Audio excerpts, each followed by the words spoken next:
Avery Collins had always mastered the art of being invisible, especially in the towering glass building of Hartley and Company creative agency, where polished floors reflected polished people and emotions weren't just suppressed, they were surgically removed, disinfected, and filed away in labeled drawers. She had spent 2 years sitting at her small white desk outside the executive lounge, answering emails, designing last-minute presentation slides, and pretending she didn't care every time her heart skipped a beat when Victoria Hartley walked past. Victoria, the infamous CEO. Victoria, with her glacier blue eyes, impeccably tailored charcoal suits, posture so perfect it felt like it could slice through air, and a voice as controlled as a metronome. Not cold because she was cruel, but cold because warmth was never allowed. She moved like she arrived from another realm, one where emotions were weaknesses and closeness was a liability. Avery, with her messy chestnut hair often tied into a rushed ponytail, her soft hazel eyes, freckles dusting across her nose, and sketchbook always tucked under her laptop, was everything Victoria was not. Alive, expressive, unfiltered, impulsively human.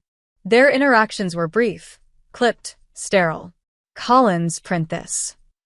Collins, your font spacing is inconsistent. Collins, your schedule for tomorrow. Never Avery. Never please. Never thank you. Yet in rare moments, fractions of seconds, Avery sometimes caught Victoria watching her. Not with disdain, but something else. Something like curiosity. Or maybe loneliness. She never knew. But tonight was different. Tonight was the annual office holiday party, where the wine was poured more generously than their salaries, and where everyone pretended corporate hierarchy melted away, even if it didn't. Avery had promised herself one thing. She would not think about Victoria Hartley tonight. She would not look at her. She would not wonder if she would show up. She would not care. But hours later, with too sweet champagne in her veins, that promise had crumbled like every resolution she'd made all year. The office atrium was strung with fairy lights, Christmas garlands, and a giant fake snow machine that someone had clearly overspent on. People laughed, danced, and finally allowed themselves to be less than perfect. Avery, wearing a dark green velvet dress that made her eyes warmer and her cheeks glow, danced with co-workers, her laughter coming easily, her walls lowered, her spirit loosened. And then she saw her. Victoria Hartley had arrived, and the atmosphere shifted like gravity had changed. She didn't wear red or gold like everyone else. No. She wore a white silk blouse tucked beneath a sleek black suit, her blonde hair pinned back in a low, precise twist. No shimmer, no glitter, only quiet power. No one approached her. People smiled, nodded nervously, but she remained alone, holding a crystal glass of wine like it was armor. Avery watched her from across the room. Something felt different tonight. Victoria was not ice. She was glass, transparent but unbreakable, strong but maybe brittle somewhere deep inside. And suddenly, Avery couldn't look away. She didn't know whether it was the alcohol, exhaustion, or some kind of unexplainable bravery, but her feet moved before her mind caught up. Bad idea, some inner voice whispered. Don't do it. But another voice, the one fueled by champagne, heartache, and 2 years of silent fascination, laughed. Do it anyway. And so she walked right to her boss. Victoria noticed her approaching, her eyes flickering briefly with surprise. She tilted her head, composed as ever. Collins. Just her last name. Just like always. But tonight it sounded different. Softer. Avery smiled, an honest, scrappy, too-bright smile. You should try dancing, she blurted. Victoria blinked. I don't dance at company events. So, you do dance? Just not at company events. Collins. Avery, she corrected, heart pounding. Victoria paused. That pause felt like a thunderstorm waiting to happen. For a moment, silence hung between them like a held breath. Avery felt something shift. Something raw. Something real. She didn't know why she said it. But she did.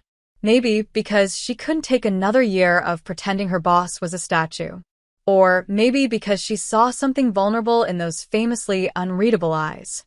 Do you ever get tired of being so perfect? So controlled? Victoria didn't answer. She didn't frown. She didn't snap. Instead, she looked human. Perfection, Victoria finally said, her voice softer than Avery had ever heard, isn't always a choice. Those words didn't feel like something a CEO would say. They felt like something a lonely person might say. And Avery, against logic, felt her chest ache in a way she hadn't expected. Hours passed. Champagne disappeared. Somewhere amid the artificial snow and blurred laughter, Avery made Victoria laugh. An actual, quiet, genuine laugh. It was small, barely there, but Avery saw it. And Victoria didn't hide it. They slipped away from the party. No one noticed. Avery didn't know who suggested leaving. Victoria didn't know either. But neither stopped it. They walked through the city lights, Avery barefoot after abandoning her heels, Victoria still perfect in her blazer, but with her hair loosened by the wind. They really talked. Avery told stories about embarrassing client calls and her dream of being an illustrator. Victoria talked about nothing at first, but then she talked about everything. About growing up in a house where emotions were mistakes, where control was currency, where love was conditional. And Avery listened. They reached a neon-lit chapel open all night, the type of place where bad decisions became unforgettable memories. And then it happened. It was impulsive, reckless, unreal, champagne-flavored laughter. Victoria, the ice queen, dared to do something irrational. Avery, the impulsive dreamer, dared to say yes. A rushed vow, a ring that was too big, a laugh that felt too real, a kiss small but honest. Then darkness. Morning. Avery woke up to the smell of expensive perfume, headache heavy as shame. She turned her head.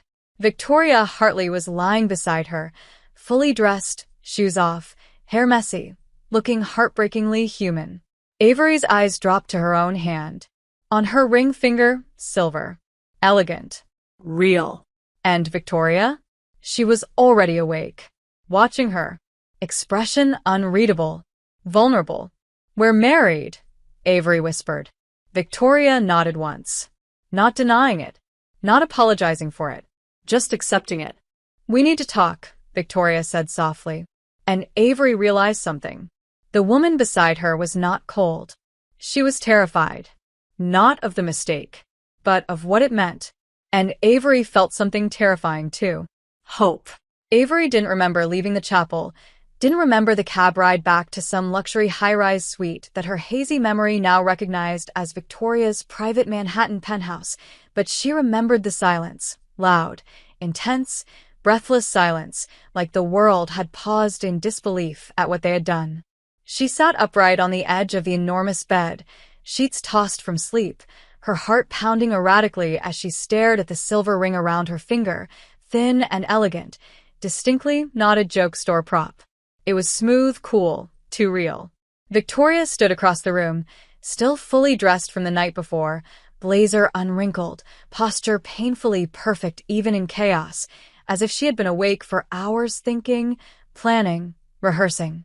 Her pale blonde hair, usually pinned into sleek control, had fallen slightly loose, a single rebellious strand framing her high cheekbone.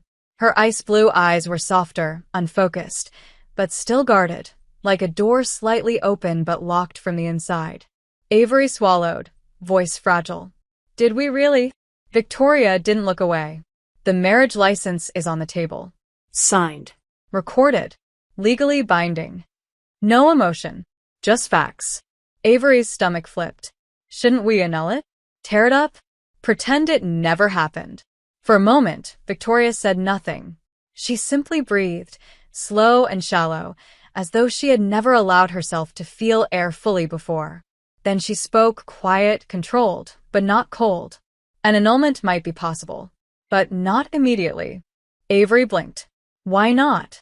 Victoria glanced out the floor-to-ceiling window, where Manhattan glittered like secrets. Because, she hesitated, a rare crack in her armor. Because Hartley & Company is in the middle of a crucial acquisition. Investors are watching everything I do. including my personal life. Avery stared. What does that have to do with? Married CEOs appear stable, grounded. Trustworthy. Singles are seen as unpredictable, distracted. She said it clinically, like discussing a transaction, not their accidental wedding. Avery felt something sting in her chest. So you're saying, I'm saying, Victoria interrupted softly, that I need this marriage. Temporarily. And there it was. Not an apology. Not affection. Just logic. Just business. Avery's cheeks burned, humiliation mixing with disbelief.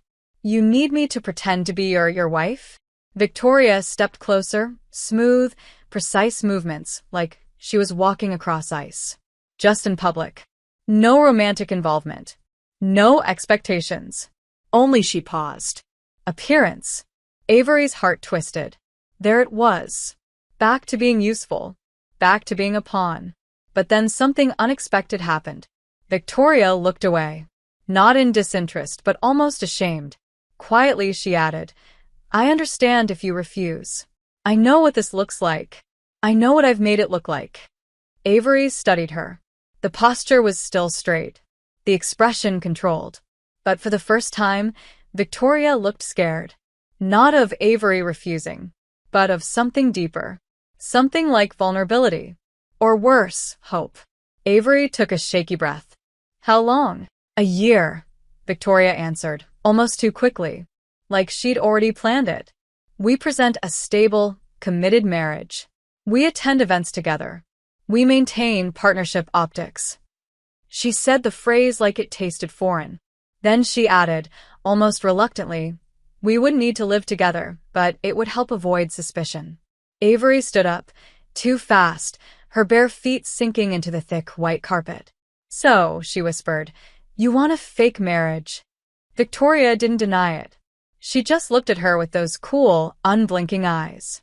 Yes. Avery folded her arms, voice trembling.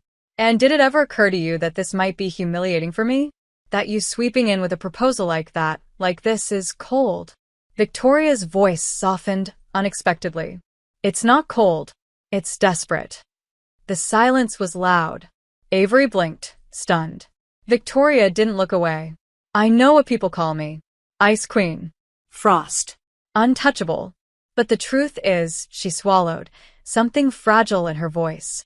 Being untouchable isn't power, Avery. It's isolation. And suddenly Avery saw her. Not the CEO. Not the untouchable woman in perfect heels. But someone who had been alone for so long she forgot what warmth felt like. Avery exhaled slowly, heart unexpectedly softening. I'll do it, she said before her brain could stop her. Victoria looked up, surprise flickering in her eyes.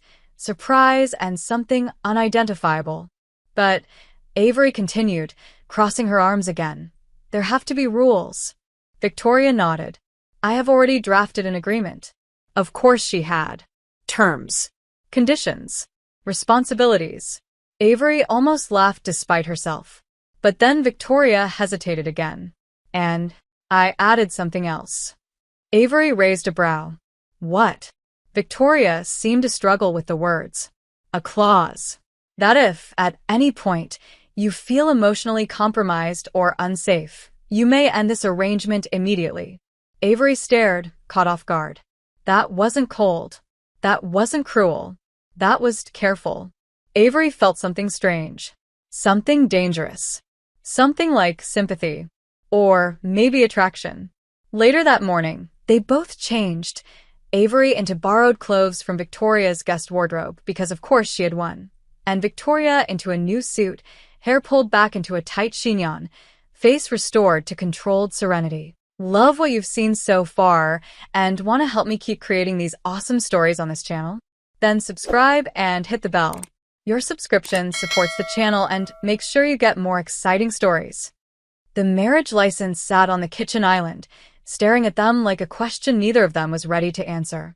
Avery fiddled with the ring on her finger. Are we telling people today?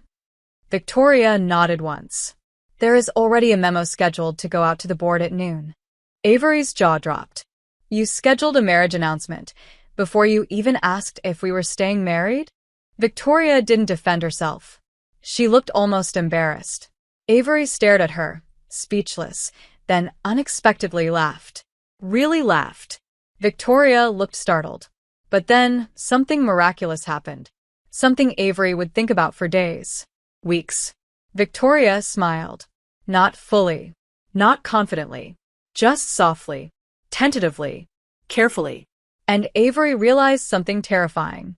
Underneath all that control, beneath all that ice, Victoria Hartley was capable of warmth. Maybe capable of more. Maybe that was what scared her most. And Avery, suddenly, wasn't entirely sure this was fake at all. When Avery stepped into the office that Monday morning, the atmosphere felt heavier, as if the walls themselves already knew something the people didn't yet, as if the glossy marble floors and glass partitions had learned gossip before it was spoken. She wore a soft cream sweater tucked into tailored black pants, hair down in gentle waves, not overly special but somehow different, and maybe that difference wasn't in her clothes at all, but in the way she held herself, shoulders just a little straighter, gaze just a little bolder, like someone who had accidentally married someone powerful and now didn't know how to stand normal anymore. Her heart thudded with every step toward her desk, the ring on her finger feeling like a spotlight and a secret all at once. People looked. Not obviously, not rudely, but subtly. Glances that lingered a second too long, whispers cut off mid-word when Avery passed by. She heard snippets. Is that a ring? Did she always wear jewelry? Something's different with her. And worst of all, did something happen at the party? She fought every instinct to run, pretend it hadn't happened, pretend nothing had changed, but everything had changed. Because behind the tinted glass office on the top floor sat her wife. Wife. The word slammed into her like a wave she hadn't braced for.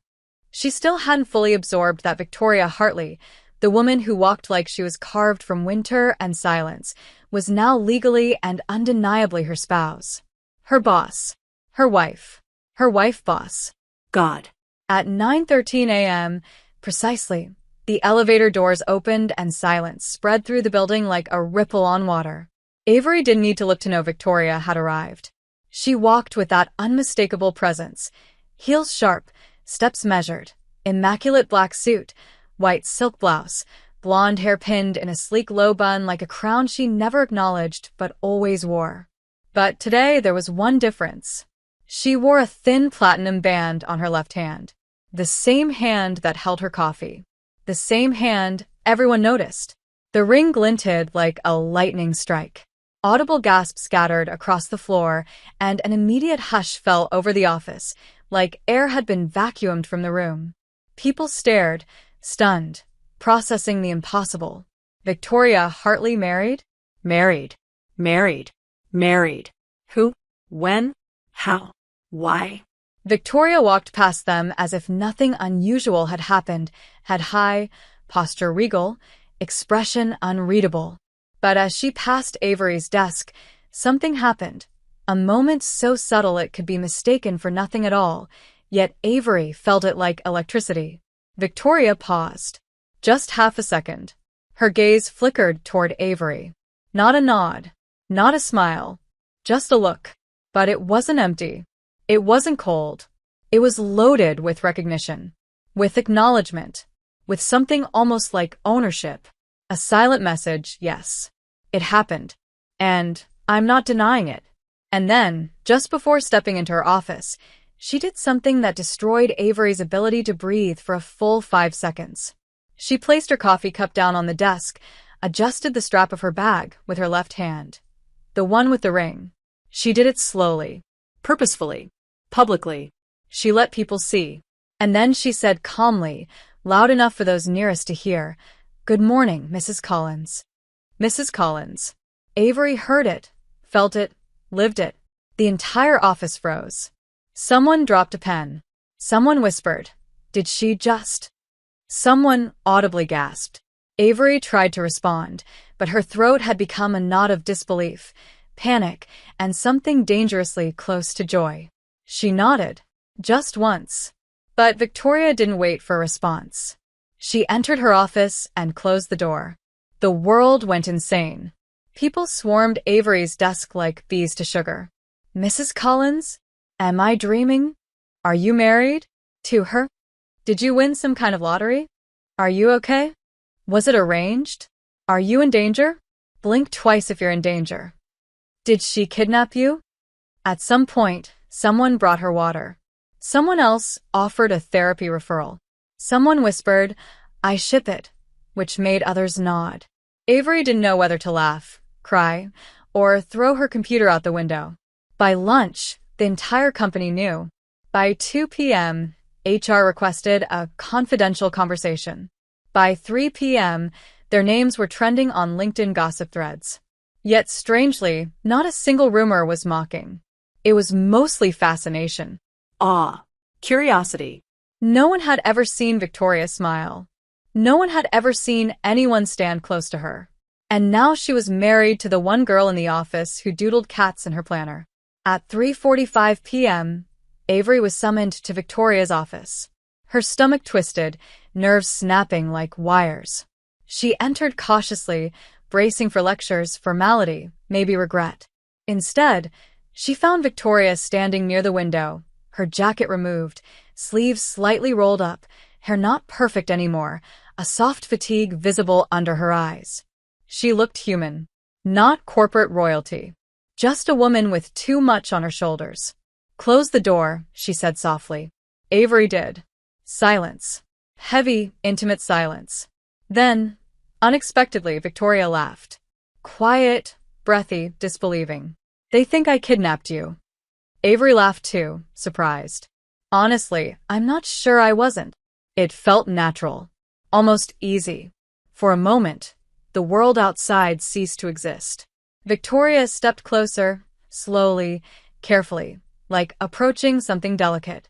"Are you all right?" she asked, voice soft enough it felt like a secret. Avery nodded. "Are you?" Victoria hesitated. "I don't know." And something about that honesty broke something open between them. A softness. A kind of fragile truce. "They keep asking if we're in love," Avery whispered.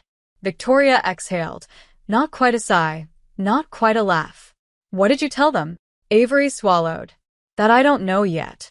Victoria looked at her, eyes sharp, seeing too much. Yet, Avery blushed, heart racing. "I mean, we barely know each other." "Not really. Not personally." Victoria's expression changed, softened, almost imperceptibly. "You think we could?" Her voice barely above a whisper. "One day." Avery didn't know how to answer. But something in her chest, warm, wild, terrifying, whispered yes. Quietly, she asked, "Do you?" For the first time since Avery had known her, Victoria looked truly uncertain. Not controlled. Not flawless. Just unsure. And she didn't answer. Instead, she looked at Avery's ring. Then her own. Then she whispered, "Let's start with dinner." Dinner. Not business meeting. Not calendar appointment. Dinner. Together. Real. Avery nodded, heart pounding. "Okay." Before Avery turned to leave, Victoria spoke again. "Avery." First name. Soft. Careful. Avery froze. Victoria met her eyes. Vulnerable. Open. "Thank you. For not hating me." And Avery, without thinking, replied, "Thank you. For trying." That night, neither of them slept easily. But neither slept alone in their thoughts anymore. Something had shifted. Something irreversible. Something that felt like the beginning of something that could never be fake. Avery stood in front of the mirror in her small apartment, staring at her reflection with a heartbeat too loud for her chest. It wasn't a date. It wasn't even supposed to be personal. It was dinner. Just dinner. Dinner between two people who accidentally got married and were now trying to pretend it didn't feel like fate. And yet, she found herself carefully brushing her long chestnut hair, choosing the navy blue dress that wasn't too elegant but not too casual, and applying soft makeup to brighten her hazel eyes. She didn't know why she cared this much. Actually, she did. Because somewhere deep down, her life had shifted, quietly and permanently, since waking up that morning with a ring on her finger and a CEO lying next to her. On the other side of the city, Victoria Hartley stood alone in her penthouse suite, but unlike Avery, she wasn't looking in a mirror. She stood by the window, overlooking Manhattan's glittering night skyline, her perfectly tailored black satin blouse contrasting with the flickers of city lights. Her hair was down tonight, waves of pale blonde falling softly past her shoulders, a decision she'd made without thinking, then overthought for 20 minutes. She looked like herself, and yet nothing like the CEO everyone worshipped and feared. She looked real, and she wasn't sure it was allowed or safe. The restaurant was quiet, dimly lit, elegant without being flashy, a place where the wealthy came to hide rather than be seen. Victoria had chosen it intentionally, not because it was expensive but because it was private. As Avery walked in, nervous smile and soft eyes shining, Victoria felt something unfamiliar. Not panic, not discomfort. Something warm. Something deeply, deeply dangerous. She stood, greeting her wife, not assistant, not employee, not business asset. Wife. She said the word in her mind, once. It echoed. Dangerous. They sat. The first minutes were like stepping on freshly frozen ice, slow, careful, afraid it would crack. But eventually, conversation melted something between them. Avery asked about her favorite book. Victoria hesitated, then admitted she secretly loved reading historical biographies and poetry, but never told anyone because it didn't fit her brand. Avery laughed, warm and unfiltered. People don't have brands, Victoria. They have souls. Victoria stared at her for a moment, then whispered, I don't know if I've ever been allowed to have one. The night softened. They shared food, stories, quiet moments of eye contact that lasted too long. Avery noticed how Victoria listened, not just politely, but intensely, like every word mattered. Meanwhile, Victoria noticed how Avery talked with her hands, how her freckles moved when she smiled, how being near her felt like discovering warmth in winter and not knowing what to do with it. For the first time, the marriage didn't feel fake. And perhaps for the first time, neither did they. But the outside world had other plans. 2 days later, it happened. A headline, sleek and ruthless, appeared on a corporate gossip column.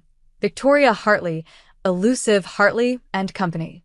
CEO, secretly marries creative assistant in private ceremony. A grainy photo showed Avery entering the building, ring faintly visible. The article speculated. Was it real? Strategic? Scandal?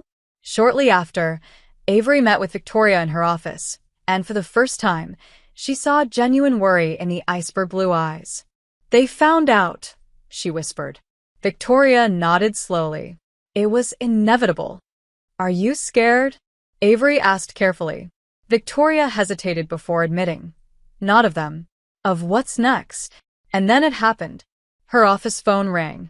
But this time, she didn't ignore it. Because she saw the name. On the screen. Richard Hartley. Her father. The man who once told her, you will never be loved for who you are. Only for what you accomplish. She answered after a long pause. Father. Her voice was perfectly steady, perfectly cold. But her hands, clasped tightly behind her back, trembled. Avery could see them. She did not leave. Richard's voice crackled through the speaker, sharp and elegant, but heavy with judgment. So, the rumors are true. Not a question. An accusation. Victoria's jaw tightened. Yes.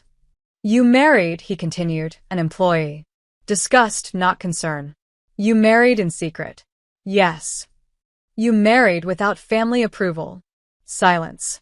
Then, Richard exhaled sharply. You will fix it. Fix, she whispered. Richard's voice was ice. You will have a proper wedding. A traditional Hartley wedding. Public. Formal. With the family. With investors. Invitations already being drafted. The date will be decided soon. Something inside Victoria cracked. A silent thing, small and invisible, but Avery saw it. Saw it in the way her CEO wife didn't breathe for 3 full seconds. Father, she started gently, it was never meant to be.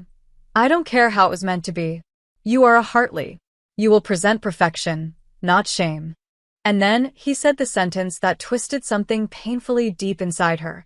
Marriage is only valuable when people admire it. When the call ended, she didn't move. Avery slowly approached, careful, gentle, as if approaching a wounded creature who didn't know how to accept help. "Are you okay?" Victoria didn't nod, didn't speak. Avery reached out, not touching, only offering, and for a moment, Victoria didn't pull away. She whispered, more to herself than to Avery, "He doesn't care if I'm happy. Only if I'm convincing." Avery felt a surge of something fierce inside her. "Do you?" Victoria looked at her, eyes cold, tired, terrified, exposed. "I don't know how." Avery didn't say anything. She just looked at her. Soft. Real. Unafraid. And that seemed to matter. That evening, before leaving, Victoria said quietly, "I need you to come with me. For the wedding." Avery's heart jumped. "The wedding?" Victoria nodded. "My father wants a ceremony. Full family. Full publicity. Full spectacle." Avery swallowed. "Do you want it?" Victoria hesitated. "I want," she paused, eyes locked with Avery's. "Not to do it alone." Silence pressed against them, heavy but gentle. Avery's voice was barely a whisper. "I'll go. With you."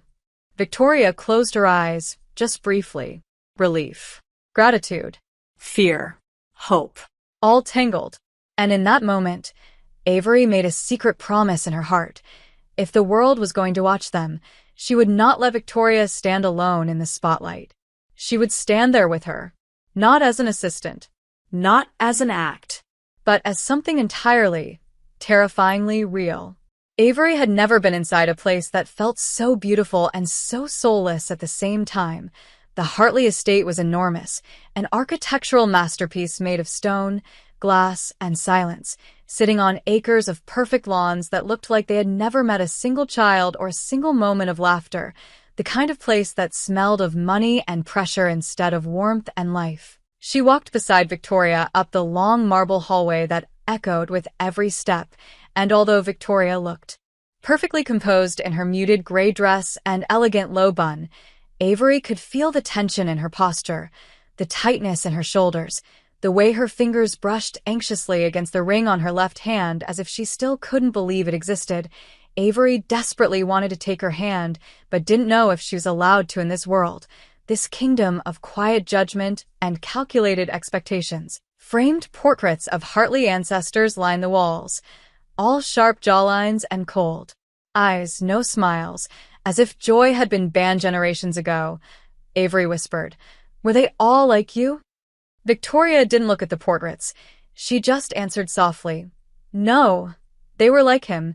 And then Avery knew exactly who she meant, because at the end of the hallway stood Richard Hartley, tall, silver-haired, expensive suit, eyes hard like polished steel, the kind of man who filled a room not with warmth but with command, a man who didn't hug his daughter or even smile at her return, but instead nodded curtly and said, "Well, at least you brought her," as if Avery were an object in afterthought, a prop for his narrative. Victoria kept her posture perfect, but her jaw tightened almost imperceptibly. Avery forced herself to stand taller, to not shrink in this place that seemed designed to make people feel small. As Richard led them to the formal sitting room, every inch of it immaculate, lifeless, curated rather than lived in, he spoke not of love or congratulations, but of arrangements, guest lists, venue capacity, media presence. He said the word marriage like it was a press release, not a promise. Every time he mentioned the event, he said the wedding, never the relationship. Avery noticed Victoria stopped breathing each time he did, like she was shrinking back into an older version of herself, a version built inside this house, trained to be perfect, silent, cold, unbreakable, until Avery finally said, "With all due respect, Mr. Hartley, shouldn't you ask your daughter what she actually wants?" Richard paused, turned to her with a frown of mild disapproval, as if she was a child speaking out of turn. But before he could respond, another voice entered the room, this one softer, elegant, feminine. "I've always wondered that myself." Both Victoria and Avery turned to see her mother, Evelyn Hartley, graceful, poised, but with eyes that held something different from Richard's, something human, something that looked almost like sadness. She wore a pale blue silk dress and diamonds, but the way she looked at Victoria wasn't cold. It was longing, as if she saw the wall her daughter had built but didn't know how to tear it down. She approached slowly, not touching her daughter but standing close enough to show she wanted to. "You cut your hair again," she said gently, and it wasn't judgment. It was regret, that she didn't even know simple things about her daughter anymore. Victoria didn't respond, but something in her eyes flickered. Evelyn then turned to Avery and said, "So you're the one." Not with disdain, not with accusation, but with a strange softness, like she was relieved that perhaps someone might finally be seeing her daughter. Avery nodded nervously, expecting interrogation, but instead, Evelyn surprised her by saying quietly, "Thank you for calling her by her name," and that was when Avery understood, perhaps more deeply than anything before, that in this world, identity had always come second to legacy, and she looked at Victoria, not with pity, but with understanding, and maybe with something even deeper. Later, as they walked through the back garden, one more manicured and empty space, Victoria finally spoke, voice fragile, almost childlike. "This place makes me feel like I don't exist." Avery walked closer, their arms brushing. She didn't respond with pity or with poetic comfort. She simply said, "You exist when you're with me," and Victoria finally looked at her, really looked at her, not as her assistant, not as her accidental wife, but as someone who saw her, who wasn't afraid of her, who didn't treat her like a masterpiece to be admired or a project to be fixed, but a person to be known. They walked in silence, not the cold kind but the quiet kind that felt safe, and when they reached the edge of the property, where the trimmed grass gave way to wild meadow, Victoria whispered, "I used to come here when I was younger. It's the only part of this place that's real." Avery smiled. "Did you come alone?" Victoria hesitated. "Always." Avery softly. "Not anymore." And then, slowly, deliberately, Avery extended her hand, and this time, Victoria didn't look around to see if anyone was watching. She didn't recoil in fear of appearances. She simply took it, gently, carefully, like touching something sacred. And it wasn't romantic, not yet. It wasn't dramatic or grand, but it was real. And in this world of performance and precision, real was revolutionary. That evening they stayed for dinner, not a family dinner, not really, because no one at that table asked how anyone was feeling. No one smiled genuinely. No one spoke of memories or love or future. They spoke of numbers and arrangements and postures and control. But Avery watched Victoria, and she didn't see ice anymore. She saw armor, heavy, painful armor that had been forced upon her, armor she didn't even know she had the right to remove. At one point, when Richard was speaking about seating placements for the wedding and how the media illusion of a happy union must be flawless, Victoria finally snapped, not loudly, not dramatically, just quietly with honesty. "Father, it wasn't an illusion." Silence, sharp, cutting. Richard stared. "You married her by accident." And Victoria, with a calmness that felt like thunder, responded, "Maybe the accident was the most honest thing I've ever done." Richard didn't argue. He simply stared, unable to compute truth when it didn't fit his design. Evelyn looked at her daughter, eyes widening with something, like pride and heartbreak tangled together. And later, when they were leaving, she whispered in a trembling voice, "I hope you get to have a life that wasn't chosen for you." And for the first time, Avery saw tears in Victoria's eyes, not falling, just gathering, held back like all the other things she had never allowed herself to feel. When they finally got back to the car, Victoria exhaled as if she had held her breath for years, not hours. Avery didn't say anything. She simply leaned her head gently against Victoria's shoulder, not romantically, not desperately, just quietly, and Victoria didn't pull away. She just whispered, "I don't know how to be who they want." And Avery, without moving her head, whispered back, "Maybe you don't have to be." And for the first time in her life, Victoria hardly allowed herself to believe that might be possible, not in theory, not for branding or perception, but for herself, and maybe for the woman beside her. As the car pulled away, leaving the grand house behind, Avery watched Victoria's reflection in the window and saw not the Ice Queen, not the CEO, not the perfect Hartley heir, but just a woman, quietly breaking free from the life she had been programmed to live. And although no one said it, something had changed forever, not between Avery and the Hartleys, but between Avery and Victoria, because now Avery didn't just know what Victoria was afraid of, she knew what she needed. Not perfection, not a flawless, staged wedding, but a reason to believe real love wasn't a weakness, that maybe, just maybe, it was the only thing that could ever make her strong. Avery had never imagined that returning from Victoria's family estate would feel like returning from another lifetime.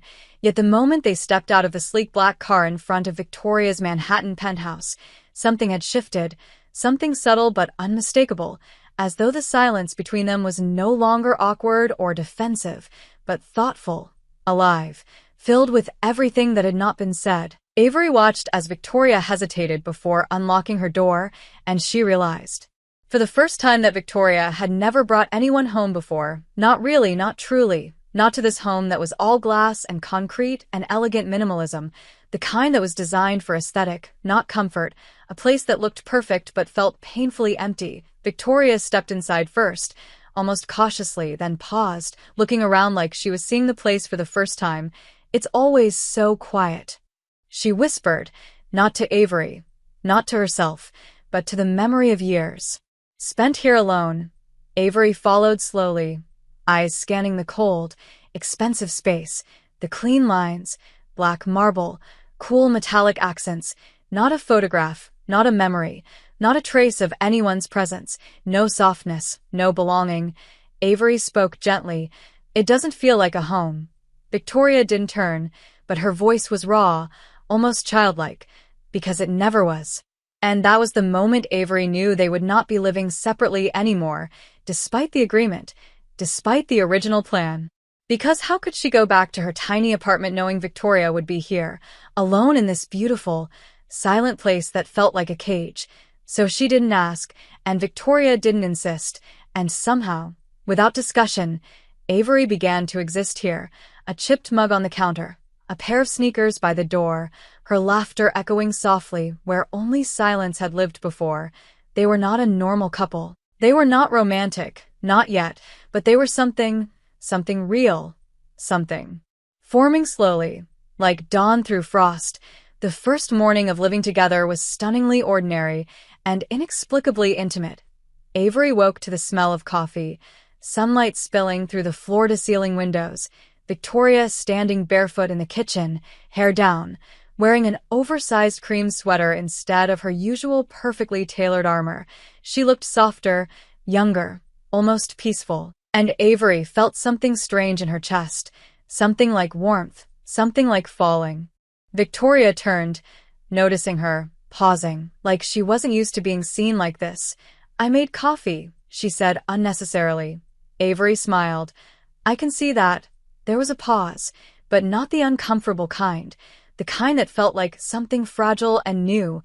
Later that day, they worked side by side in the home office, Avery drafting design concepts, Victoria reading contracts, occasionally glancing at Avery as if unsure why silence didn't feel lonely anymore. At one point, Avery got frustrated with a layout and groaned quietly, running her hand through her messy hair. Victoria looked up, and to Avery's surprise, she didn't offer a solution or critique. Instead, she said softly, "Show me." Not as a CEO, not as a superior, but as someone who genuinely wanted to understand her. Avery reluctantly showed her messy sketch, expecting disapproval, but instead, Victoria studied it with quiet fascination, eyes softening. "It looks like you," she said simply, and Avery blinked. Confused, chaotic, she joked weakly. Victoria shook her head. Honest.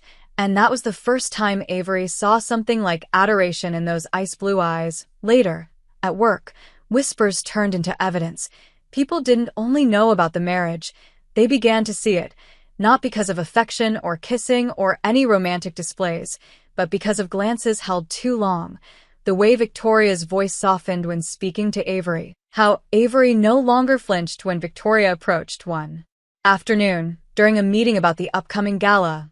Avery was explaining a creative concept, and someone interrupted, dismissing it, and before Avery could respond, Victoria calmly said, "Let her speak." The room froze.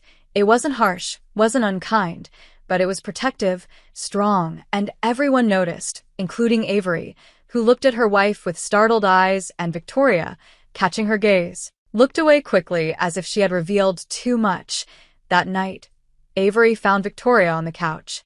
Not reading, not emailing, just sitting in the dark, city lights flickering across her face like distant stars. Avery sat beside her silently, neither of them speaking for a long time. Then Victoria asked quietly, "Does it ever scare you? That people can see more than we say?" Avery thought carefully, then answered, "Only when I don't know what I feel." Victoria's eyes flickered, vulnerable. "And do you know what you feel now?" Avery looked at her, at the woman who had spent years building walls so perfect she forgot to leave a door for herself to escape, at the woman who is now slowly, painfully, beautifully unlocking those walls, not with ease, but with effort, courage, and quiet desperation for connection. Avery whispered, "I don't know yet, but I know it's real." Victoria didn't respond, but she didn't look away either, and that was enough. Days passed. The wedding planning intensified. The public pressure grew. And Victoria began to receive calls from her father almost daily. Each conversation colder, more demanding, wanting photographers, society guests, staged perfection, flawless illusion, and every time after, Victoria seemed quieter, tense, distant, until one evening, Avery found her on the balcony, arms wrapped around herself, as if holding herself together. Avery stepped outside, the wind tugging at her hair, the city a sea of lights beneath them. "Tell me what you need," Avery said gently. Victoria didn't look at her, but her voice cracked. "I needed to not feel like I'm performing my whole life." And Avery, heart aching, whispered back, "Then stop performing." Victoria's voice was barely audible. "I don't know how." Avery stepped closer, carefully, so carefully, like approaching something sacred and wounded. She reached out, not to grab, not to hold, but to simply let their hands touch, skin against skin. Not dramatic, not passionate, just honest, and Victoria didn't pull away. This time, she let their fingers remain intertwined, breathing shakily, like it frightened her and calmed her at the same time. Avery didn't move, didn't push, didn't try to turn it into more. She simply stayed, hand in hand, warmth against cold, and slowly, slowly, Victoria's grip tightened, not like a lover, not like a wife, but like someone holding on to something real for the first time. Later, before bed, Victoria stopped outside Avery's doorway, the air filled with everything unsaid. She didn't come in, she didn't ask to stay, she only whispered, "Good night, Avery," using her name, soft, careful, and Avery whispered back, "Good night, Victoria."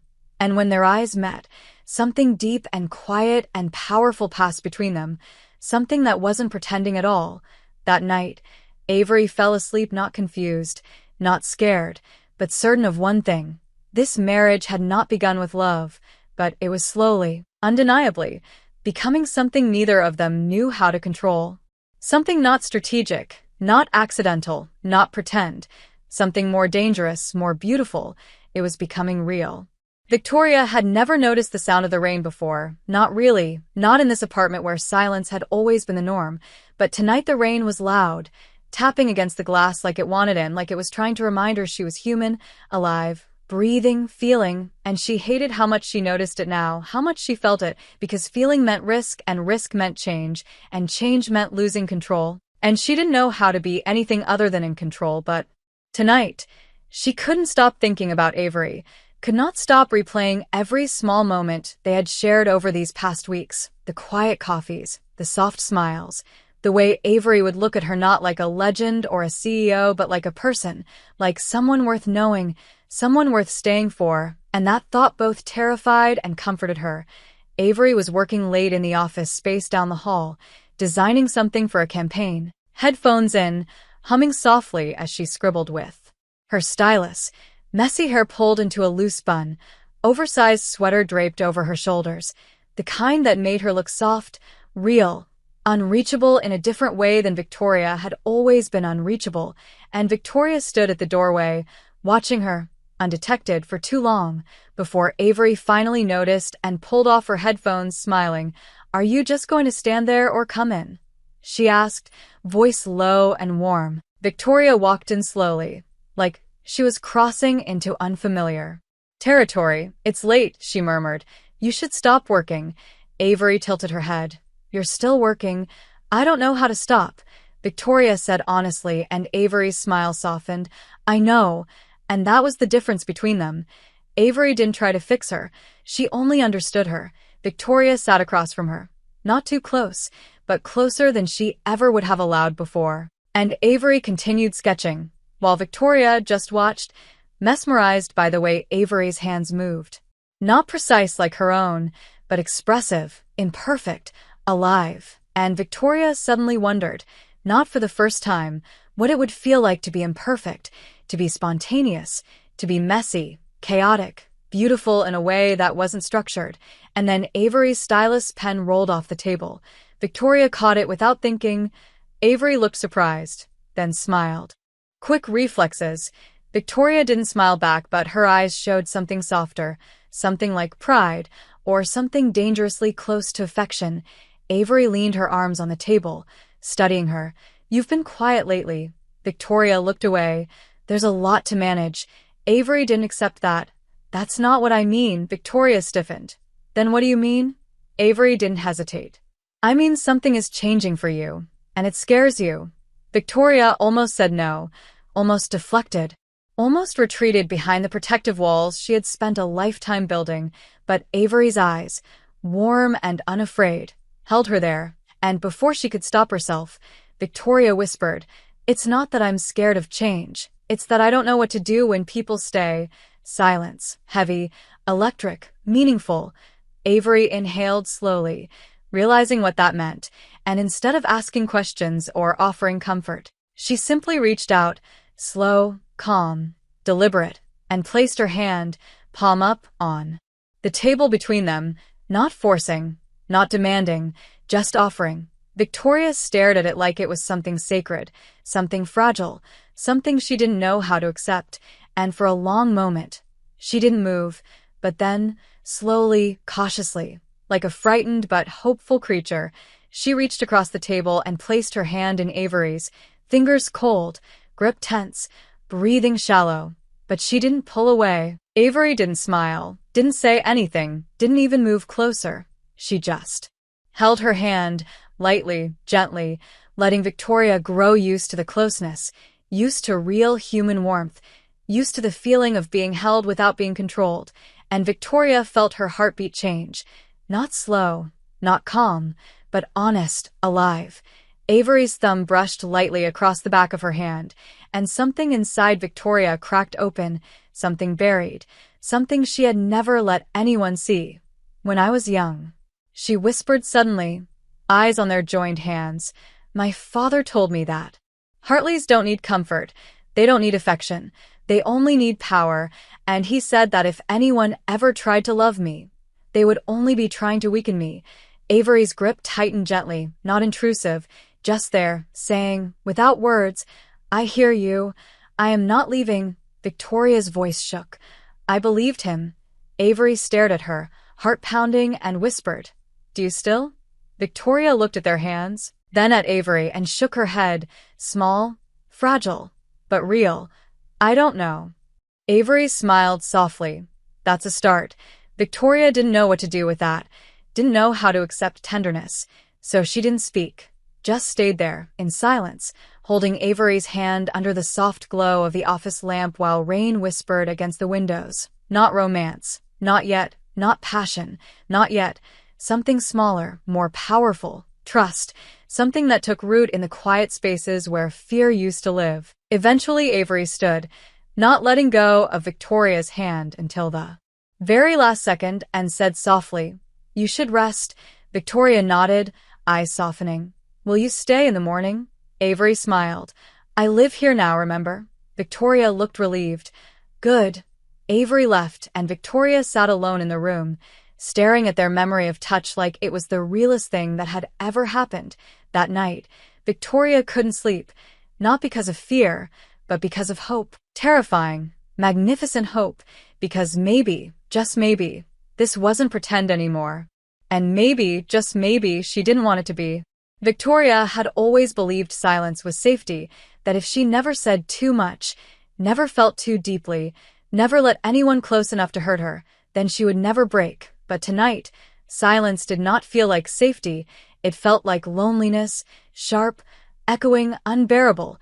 She stood in the kitchen barefoot, long after midnight, wearing a soft cream cardigan and silk pants, hair loose, unstyled, imperfect, human. And she hated that she felt better like this, hated that she felt more like herself when she wasn't Victoria Hartley, CEO, but just Victoria, the woman who was afraid of being loved because love had always come with conditions. Avery appeared quietly, not because she was looking for her, but because she simply existed in this home now, naturally, as if she belonged, wearing an oversized t-shirt, hair soft and messy from sleep, rubbing her eyes gently. And when she saw Victoria standing alone in the dim kitchen light, she didn't ask questions, didn't perform sympathy or pity. She simply whispered, "Can't sleep?" Victoria didn't answer, just exhaled, slow, shaky, revealing more than words ever could. Avery stepped forward cautiously, as if approaching something sacred, and opened the cabinet, pulling down a mug, filling it with hot water and chamomile tea, the simplest, kindest thing, and placed it in front of Victoria without saying anything. And Victoria looked at the steam curling from the mug, watching how the warmth rose and disappeared, like a metaphor. For feelings, for hope, for everything she thought wasn't meant for her, and she whispered, barely audible, "I don't know how to be okay with being cared for." Avery didn't flinch, didn't speak, didn't give advice. She just stood beside her, close enough that their arms touched lightly, and Victoria, instead of pulling away like she always did when people touched her, stayed still, breathing, aware of every inch of closeness, aware that she didn't want distance, not tonight, maybe not anymore. Avery finally spoke. "Caring for someone isn't a weakness." Victoria didn't look up. "It was in my house." Avery felt her heart ache, but she didn't say sorry, didn't offer pity. She simply whispered, "It won't be in this one." And that was the moment Victoria looked at her, really looked at her, the kind of look that didn't analyze or judge or evaluate, but one that asked quietly, "Are you sure I'm real? Are you sure I'm not a mistake?" And Avery held her gaze without hesitation, like she was answering that question without needing words. Something shifted, slow, careful, fragile, but undeniable. Victoria sat on the couch, not at the far end, not distantly, but leaving space beside her, space that Avery filled without asking permission. Silence followed, but not empty silence, rich silence, a space where truths could exist. Neither of them spoke, until Victoria whispered, "What does real comfort feel like?" Avery didn't answer with words. She simply shifted closer, and for the first time in years, maybe in her entire life, Victoria allowed someone to rest a hand gently on top of hers and didn't move away, didn't tense, didn't break. She closed her eyes, just a little, and let herself feel the warmth, and something inside her trembled, not from fear, but from relief. Avery's thumb traced slow, soft circles on her hand, grounding, calming, reminding her she was not alone, and Victoria whispered, "Why does something so gentle feel so overwhelming?" And Avery whispered back, "Because you've never had it, and now your heart doesn't know how to hold it, but it will." And Victoria felt something burn in her throat, something hot, unexpected, terrifying, and she turned her face away quickly, blinking too fast, but Avery didn't make her feel exposed or watched. She simply stayed, in quiet presence, so Victoria wouldn't have to break alone. Minutes passed, or maybe hours. Time didn't feel real in that moment, until Victoria did something she had never done with anyone.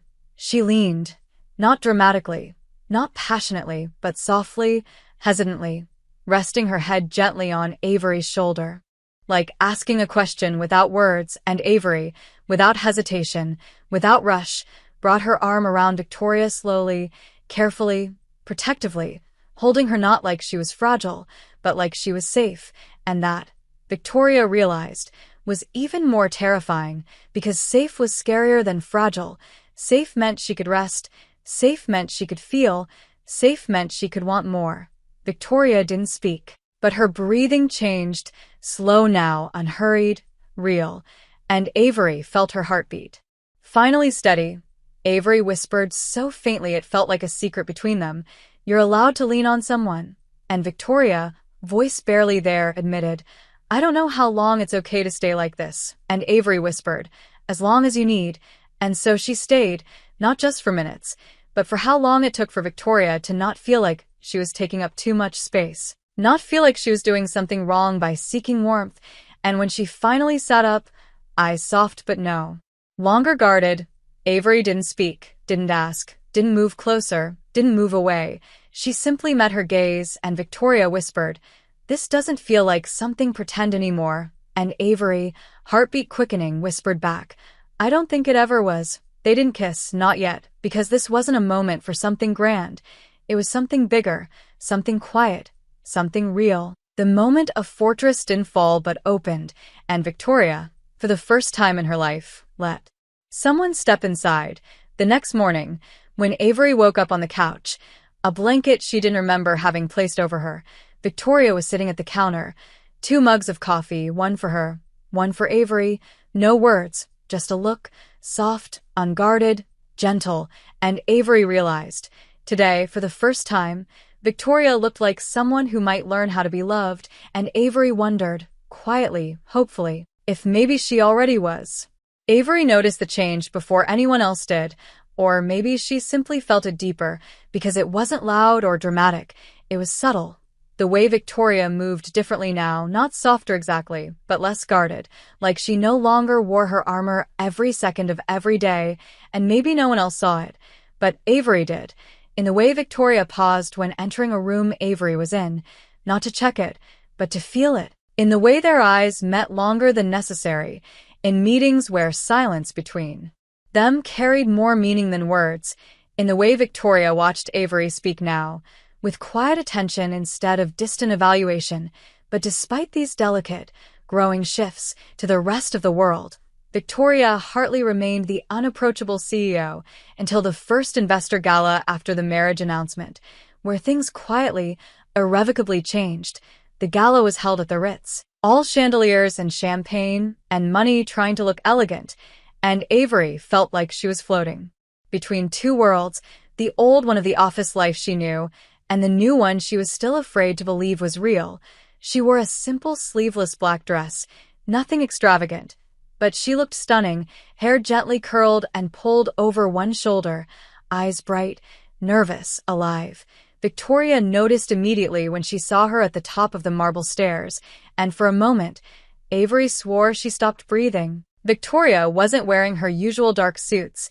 Tonight, she wore something different.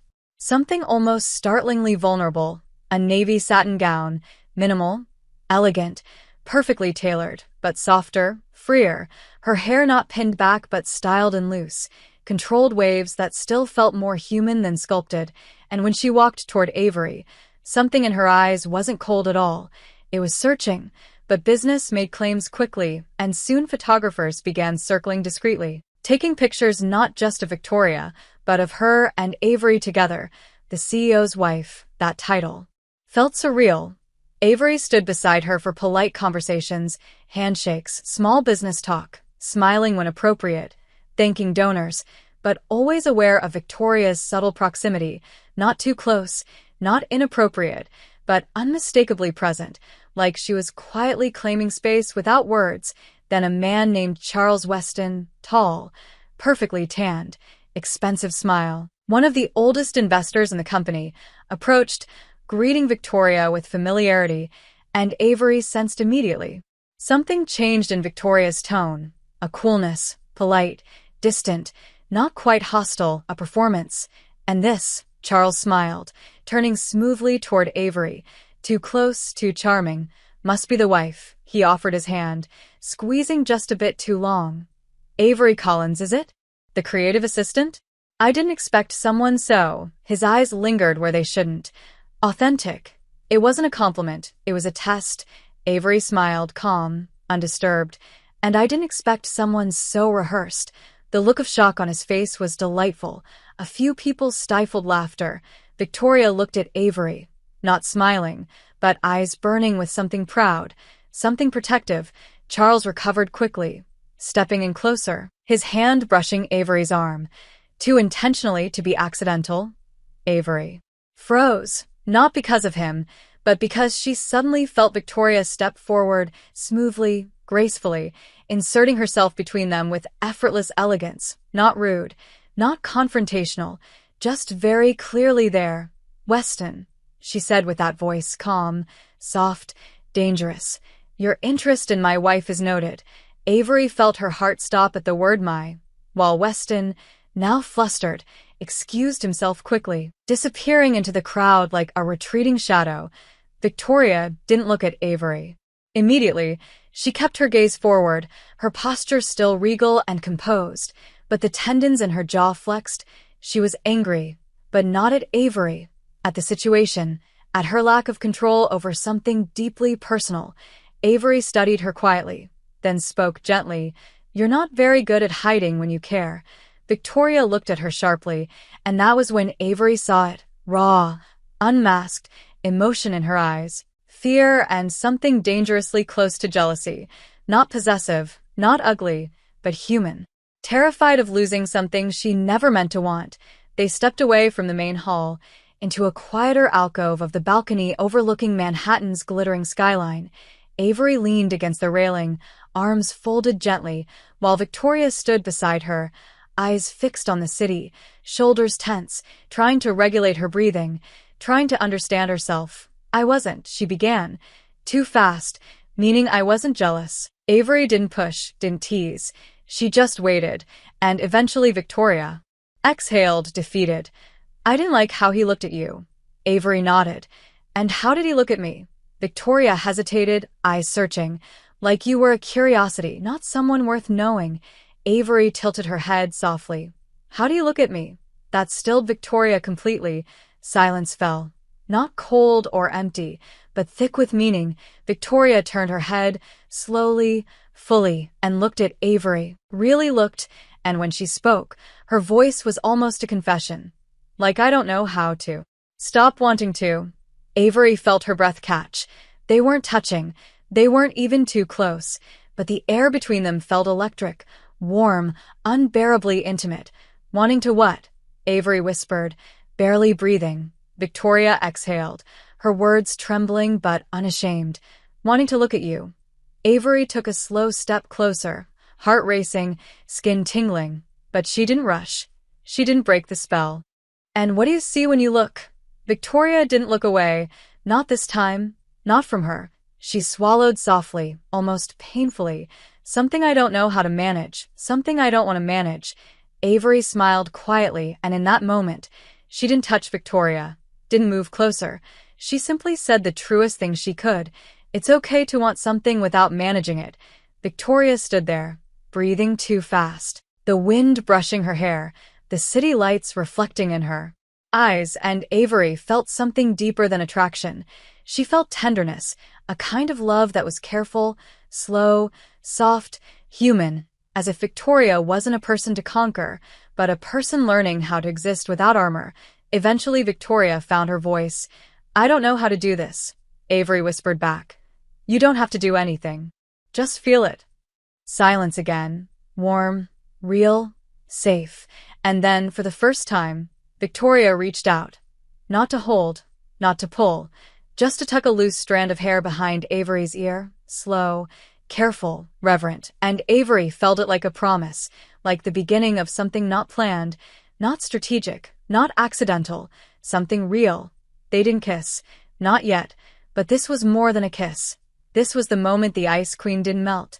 She thawed, slowly, beautifully, and Avery didn't rush her, didn't push her. She simply stayed, proof that sometimes the most powerful moments weren't loud, but quiet, the kind that didn't demand attention, but demanded truth. And Victoria, standing under the soft glow of city lights, holding back nothing, finally whispered, I am beginning to understand why people are afraid of falling. Avery smiled. Because it feels like flying first. That night, when they left the gala, they did not walk apart, nor did they hold hands, but something between them had changed. Forever.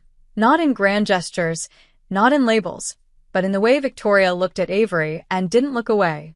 Victoria had never known what it felt like to wake up before dawn and not dread the day, but that morning, for the first time, there was no dread, only a quiet, unfamiliar calm, and when she opened her eyes, she didn't expect to find Avery asleep on the couch across the room, curled under the blanket Victoria had placed over her hours before, hair messy, lips softly parted, looking peaceful in a way Victoria had never been allowed to be, and she stood there, simply watching, noticing the small rise and fall of Avery's breathing, the faint freckles across her nose, the strands of hair brushed across her cheek, and something inside her shifted, not dramatically, not frighteningly, but deeply, peacefully, like a door opening without being forced and without thinking. She knelt beside the couch and gently tucked Avery's hair behind her ear, her fingers lingering a moment longer than they should, not touching, but close enough to feel warmth, real warmth, and Avery stirred, blinking, her hazel eyes meeting Victoria's blue ones, not startled, not nervous, just present, and Avery whispered drowsily, "Did you sleep?" And Victoria, surprisingly honest, said, "Not much." And Avery, voice soft like morning light, said, "But did you rest?" And Victoria, stunned by that question, realized the difference, and she nodded, because yes, somehow, she had. Avery sat up slowly, the blanket slipping from her shoulders, and there was silence, warm and quiet, the kind that didn't demand words. But slowly, slowly, she reached out, not touching Victoria's hand, but placing her own lightly on the couch cushion between them, an invitation, not a request, and this time, Victoria didn't hesitate. She placed her hand near Avery's, not holding it, but beside it, a silent echo of closeness, and Avery smiled, just a little, because sometimes proximity speaks louder than touch. The day unfolded without plan but with meaning. They worked together, side by side, but not like before, not tensely, not distantly. They shared quiet comments, half smiles, glances that lingered, small, growing proofs of something that wasn't forced, something that wasn't fake. And that night, Victoria returned from a meeting that had gone badly, her father's voice still in her head, sharp, cutting, telling her how to smile, how to stand, how to speak, how to perform perfection, and she stood in the living room, still in her suit, still in her performance skin, until she saw Avery sitting on the floor, barefoot, surrounded by sketches, laughing softly to herself about something imperfect and beautiful she was drawing, and Victoria just stood there, exhaustion slipping from her like heavy fabric, until Avery looked up and her smile faded, not from discomfort, but from concern, because she could see it, in Victoria's shoulders, in her eyes, in the tightness of her voice. Avery didn't ask what was wrong. She simply said, "Come sit," and Victoria, too tired to protest, too tired to pretend, sat beside her, expensive suit brushing against Avery's worn sweater, and Avery didn't tell her to talk, didn't offer advice. She just scooted slightly closer, their shoulders now touching, gently, naturally, not by accident, and Victoria whispered, almost too quietly to hear, "Sometimes I feel like I'm performing a version of myself that never existed," and Avery's voice was soft as a promise. "Then stop performing." Victoria exhaled, shaky. "I don't know who I am without it." Avery finally looked right at her, eyes steady, warm, unwavering. "Maybe you don't have to know yet. Maybe you just have to be." And that was when everything broke open. Quietly, beautifully, Victoria finally let her walls down. Not dramatically, not loudly, but in the most human way possible. She leaned, silently resting her head on Avery's shoulder, not asking, not explaining, just seeking warmth, and Avery's arms slowly wrapped around her. Protective, steady, gentle, and Victoria didn't say thank you, because this wasn't charity, it wasn't pity, it wasn't help, it was partnership, it was closeness, it was real, and when she finally spoke, her voice was raw, honest, unguarded. I don't know how to love without feeling weak. Avery stroked her arm lightly, softly, and whispered, maybe real love is the only thing that doesn't make you weak. Victoria looked up, slowly, breath unsteady, eyes shining with something she never let herself feel before, something afraid and beautiful, and Avery looked back at her, not pushing, not rushing, just waiting, and that waiting was exactly what Victoria needed, because for the first time, she didn't feel controlled, she didn't feel managed, she felt chosen, she felt seen, and slowly, she lifted her hand, hesitant, trembling, and touched Avery's cheek, featherlight, like touching something precious, something too fragile, and Avery didn't laugh, didn't melt, didn't rush forward. She simply leaned, gently, safely, into the touch, and that tiny movement, that silent permission, changed everything, because this wasn't a kiss, not yet. This was something deeper. This was trust in its purest form, and Avery whispered, barely breathing, "You're safe," and Victoria finally let herself believe it, just a little, enough to whisper back, "I want to be," and Avery, heart breaking with tenderness, whispered, "Then stay." And she did, head on Avery's shoulder, hand still on her cheek, breathing slowly, deeply, for once not thinking, not calculating, simply being, and in that quiet, in that softness, they both knew this was no longer an accident, no longer a performance, no longer a deal.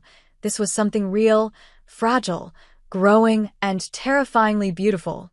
Victoria had always believed that love, or whatever resembled it, arrived like a storm, loud, reckless, destructive, the kind of thing that demanded to be seen, felt, survived.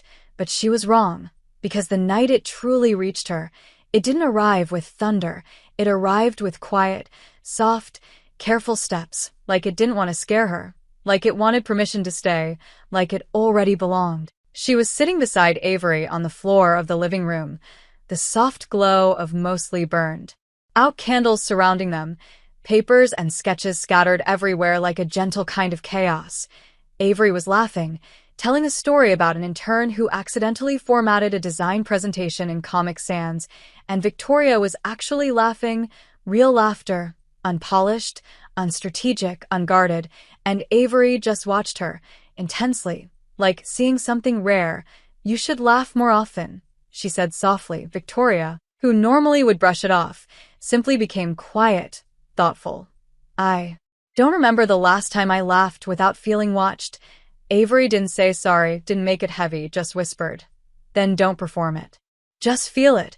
And Victoria did, slowly, letting the laughter fade naturally, leaving something warmer behind, something fragile but present, and Avery noticed it, gently brushing the back of her hand across Victoria's slender wrist. Not quite a touch, more like an echo of one, but Victoria felt it like a spark, a question. The candles flickered.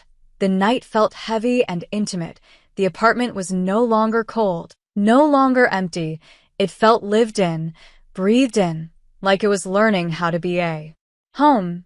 Victoria set her wine glass down, watching Avery, her dark hair falling naturally across her shoulders, her soft hazel eyes warm even in the low light, and she realized, suddenly, startlingly, that she wanted to touch her, not by accident, not through hesitance, but truly, intentionally, and not to test, not to analyze, not to confirm, but because she wanted to feel, to choose. So she moved, slow, deliberate, lifting her hand, almost as though asking permission, and this time when her fingers reached Avery's cheek, they didn't hover, they settled, soft, warm, certain. Avery stilled, breath soft, eyes wide but calm, and she didn't force it, didn't rush toward it. She simply leaned into it, leaned into her, like last time, like always, but now in a way that wasn't quiet comfort, but recognition, acknowledgement, something deeper. Victoria's thumb moved slowly across Avery's cheekbone, and Avery closed her eyes, not dramatically, not dreamily, but in a way that felt like trust, silent, full, real, and Victoria whispered without meaning to, without planning it, "You make me feel like I don't have to be afraid of being real." Avery opened her eyes, and her response was not poetic, was not dramatic, was not staged. It was simple. Maybe because you're not. And something inside Victoria unraveled, not painfully, not with force, but slowly, softly, like frost melting under morning sun, like a door unlocking without being broken. And that was when Victoria did something she had never allowed herself to do. She didn't hide her sincerity, not this time. She didn't look away. She didn't analyze her vulnerability. She simply let herself feel it, fully, without apology, and in that feeling, her hand slowly traveled to the back of Avery's neck, hesitant, reverent, and Avery's breath caught, her hand rising slowly to rest gently at Victoria's waist, and everything stilled, the world shrinking to breath, to warmth, to silent understanding, to softness and tension at the same time. Victoria's forehead touched Avery's, not a kiss, just closeness, perfect, terrifying, beautiful closeness, the kind that felt like it said more than any kiss could. Their eyes met, breaths mingling, and no one moved. They didn't rush, they didn't chase passion. They let it grow, patiently, gently, painfully beautiful, and just when Avery's breath trembled and Victoria's hand tightened slightly, there was a sound. A voice. "Sorry, They turned, breathless, startled, and saw Emily, Victoria's younger sister, standing just inside the doorway, holding a house key, eyes wide with surprise and something else, realization. Not because she walked in on something inappropriate, but because she walked in on something real, something neither of them could deny or hide anymore. Emily saw it.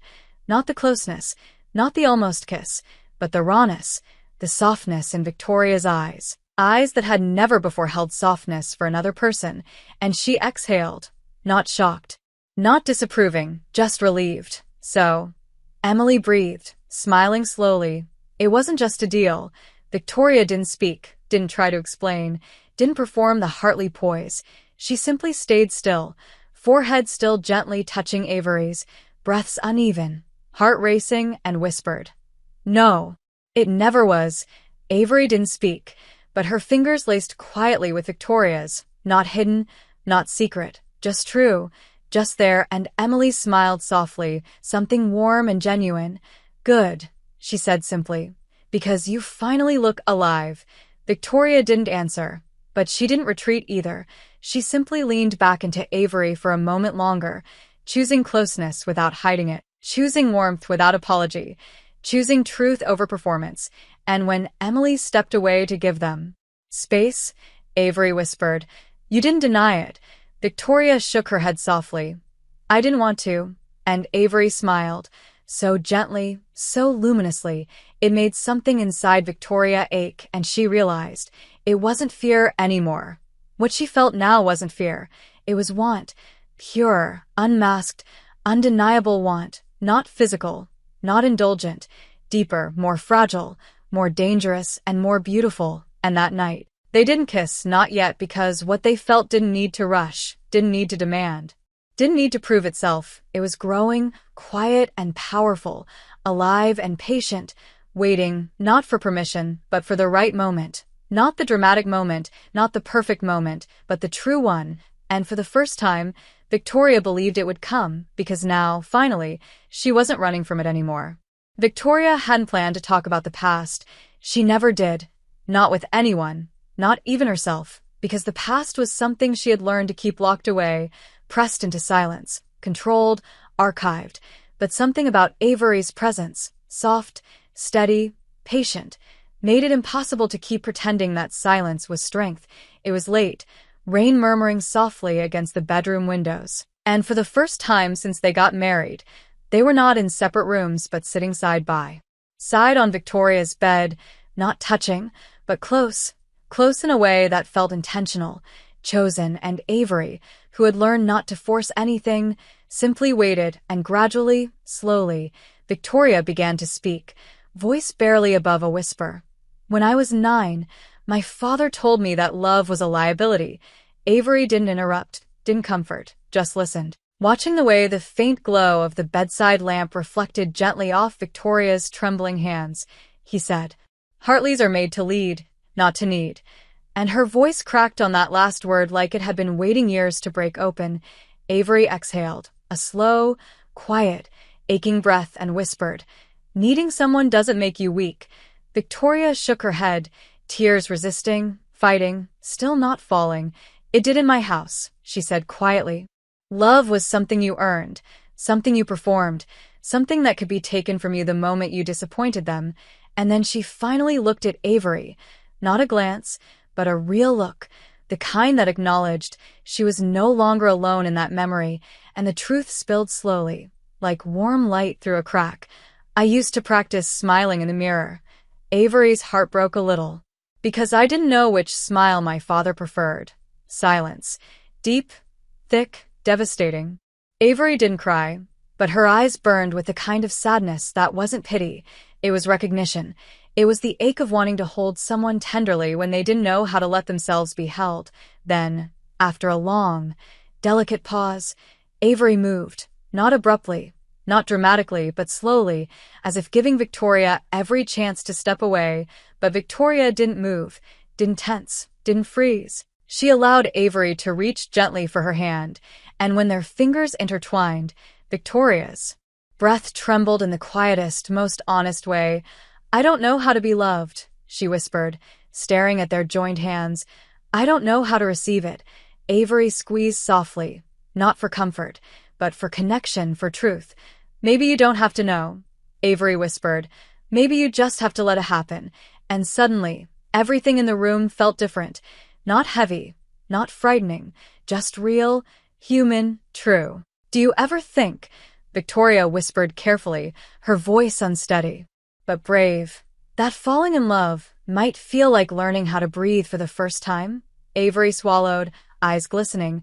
"Only when it scares me." Victoria nodded, very slightly. "It scares me." Now there was silence, not empty, not uncertain, but charged with meaning.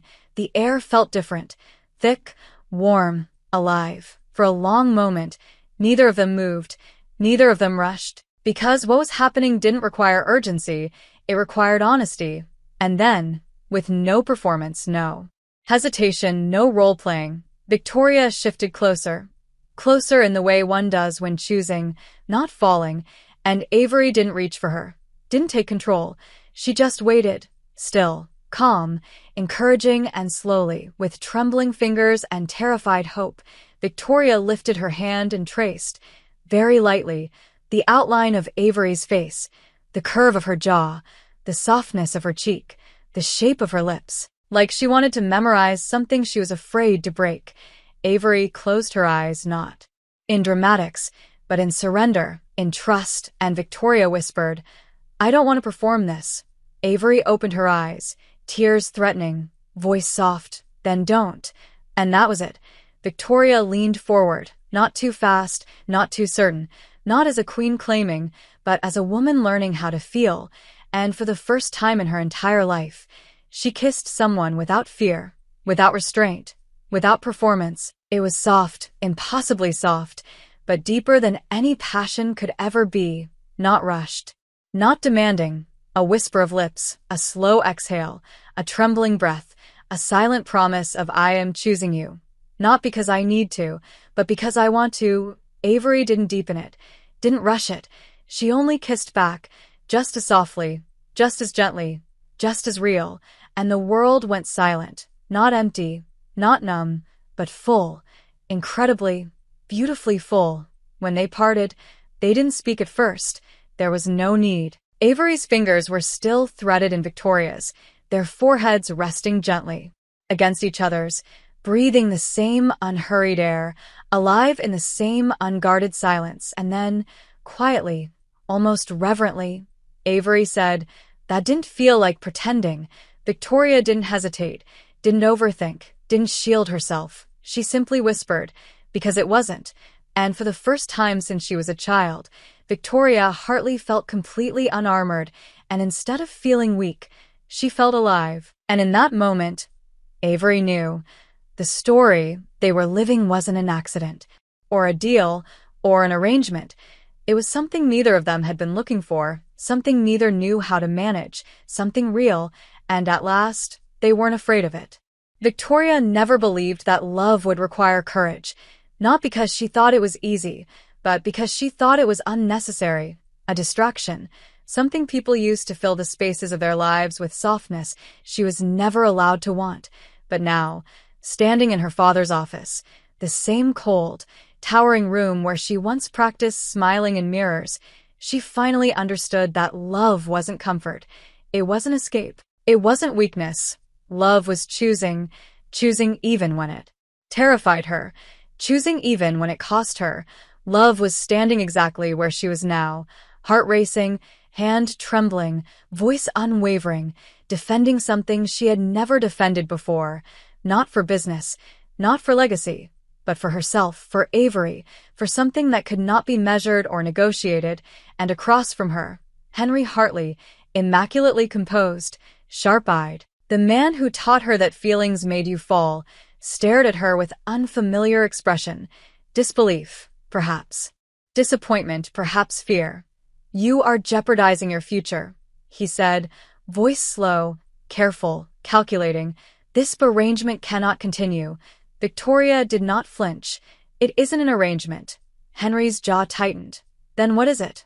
Victoria looked straight into his eyes, for once not as his daughter, not as his protégé, not as the Hartley heir, but as herself, and said simply, quietly, truthfully, "It's real." Silence, heavy, unbearable. It echoed in the room like something sacred and forbidden had been spoken. Henry leaned back, studying her. "Real is unstable. Real is emotional. Real gets you hurt." Victoria exhaled, steady, grounding herself in the silent strength she had found in Avery's touch. "Maybe," she said softly, "but real is the first thing I've ever chosen for myself." Henry's gaze sharpened, cold. "Then be prepared to face the consequences of that choice." Victoria did not ask what those consequences were. She already knew. She would lose his approval. Maybe even his name. Maybe the legacy she had been shaped to inherit. But for the first time, she understood that those things weren't the foundation of who she was. They were the performance of who she was told to be, and that was no longer enough. She stood, quietly, not angry, not triumphant, just calm. Deeply calm, the kind of calm that comes when you stop fighting yourself.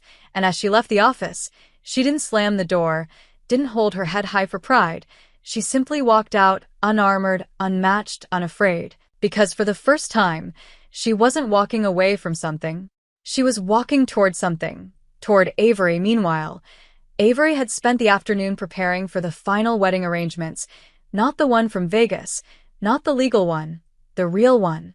The one Victoria's father insisted on making public, but now, after everything, it wasn't just a formality, not a performance, not a ceremony built for appearances. It was becoming something they both wanted, something they both feared and longed for at the same time.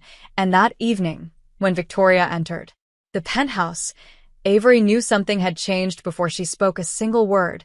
Victoria looked at her, not like a CEO, not like a woman defending a public image, but like someone who had made a choice. Avery's voice was hesitant. "How did it go?" Victoria didn't answer immediately. Instead, she walked toward Avery, slow, certain, and then, without warning but not without meaning, she reached for Avery's hand, threading their fingers together naturally, confidently, protectively. "I didn't defend us as a performance," she whispered. "I defended us because I wanted to." Avery looked at her carefully, heart pounding, and what did he say? Victoria swallowed. "That there would be consequences." Avery's voice soft. "And are you afraid?" Victoria paused, really thinking, feeling, searching, until she finally whispered, "Yes."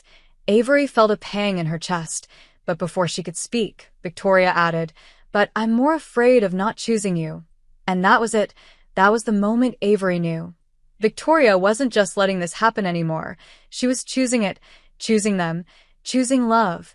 And for Victoria Hartley, that meant everything. Days passed, and whispers began. At the office, at the gala circles, inside investor calls. But there was one thing no one could deny now. Victoria didn't avoid Avery anymore. She didn't keep distance, didn't hide her, didn't silence the speculation. Instead, when someone deliberately asked about her wife, Victoria didn't respond with a safe corporate no comment. She responded with something that sent small shockwaves. She has better ideas than most executives I know. No denial, no performance. Then it happened. The gala. The one Henry had arranged for the public Hartley wedding. Announcement. Expecting control, formality, a display of elegance and distance, and instead, something happened he and everyone else did not expect.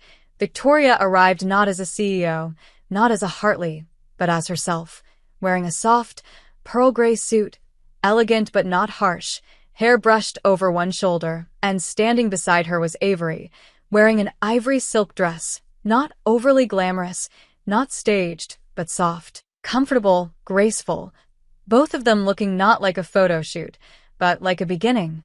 The press watched, expecting stiff posture, clipped smiles, space between them. But this time, there was no space, not because they were performing closeness, but because Victoria didn't step away, didn't pull back, didn't retreat when Avery stood shoulder to shoulder with her, and when someone asked, "Is this a real marriage or a business partnership?" The room froze, cameras turned, silence thickened, and Victoria, calm, steady, not dramatic, not emotional, just true, took Avery's hand in hers and said, "It didn't start the way love stories usually do, but it became one." The reporters fell silent, not because it was loud, but because it was honest. And then it happened. Not a passionate movie-like kiss, not a staged dramatic moment, but something infinitely more powerful, more delicate. Victoria turned, looked at Avery in front of everyone, eyes full of something clear and unguarded, and she lifted her hand to gently, reverently, brush Avery's cheek. The same way she had done privately, but now, with certainty, with intention, with no shame. No performance, no fear. And Avery looked at her not like a CEO, not like a wife by contract, but like someone she had chosen, too, and the whole room felt the weight of that tenderness, that truth. And it was then, without rush, without performance, without pretending, that Victoria leaned in, not demanding, not proving, not performing, just choosing, and placed the softest, most deliberate kiss on Avery's forehead. A kiss that wasn't about passion, but about promise. And in that quiet, impossibly intimate moment, something shifted, not just between them, but around them, because now no one could say, no one could pretend, that this was just an arrangement. No, this was something undeniable, something real, and Avery whispered, voice trembling, "You weren't performing." And Victoria whispered back, "I don't perform love." That night, back home, it was quiet, warm, unguarded, and they didn't rush, didn't escalate. Didn't need to, they simply existed together as two people who had finally stopped performing and started feeling, and for the first time in her life, Victoria didn't fall asleep in an empty house. She fell asleep softly, peacefully, beside someone who chose her and who she chose, without fear, without performance. Only love. The wedding wasn't held in a ballroom, wasn't gilded with crystal chandeliers or marble aisles or photographers elbowing for the best angle. It wasn't curated by executives or designed for prestige or shaped to fit the legacy of the Hartley name, because this one wasn't for the company, it wasn't for reputation, it was for them, and that meant simplicity, vulnerability, honesty. It was held by the glass greenhouse room in the back of Victoria's penthouse, the one Avery had slowly filled with plants over the past few months. Lavender, jasmine, rosemary, herbs that didn't care who you were, only that you tended to them gently and let them grow. Sunlight streamed softly through the glass, and the late afternoon sky painted itself in soft hues of peach, rose, and pale gold.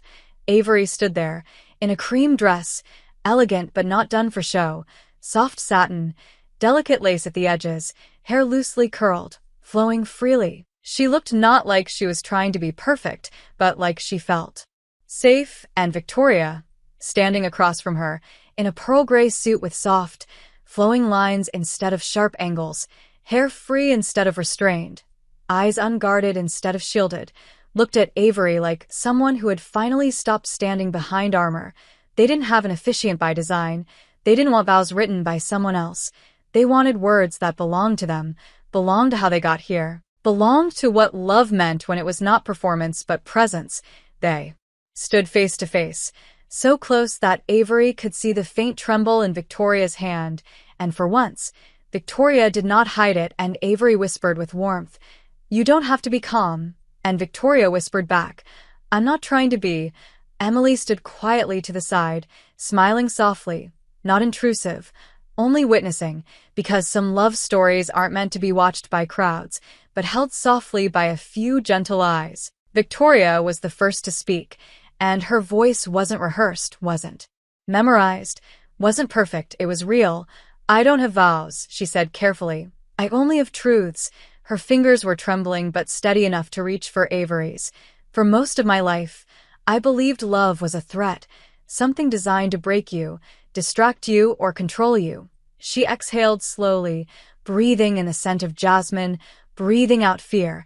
"But it turns out love is not a storm, it's a place." She looked right into Avery's eyes, unblinking, unarmored. "And you are the first place I've ever felt safe." Avery's breath stilled, eyes shimmering, but she did not cry. She listened, letting every word root itself. Victoria continued, "I don't promise perfection, I don't promise ease, but I promise presence, and I promise this." She gently pressed their joined hands to her heart, steady, alive. "I will not perform love, I will live it." Silence. Thick, warm, honest. Avery stepped closer, not because emotion told her to, but because belonging did. Her voice was soft but unwavering. "I never thought I'd marry my boss," she whispered, and Victoria laughed softly, eyes wet.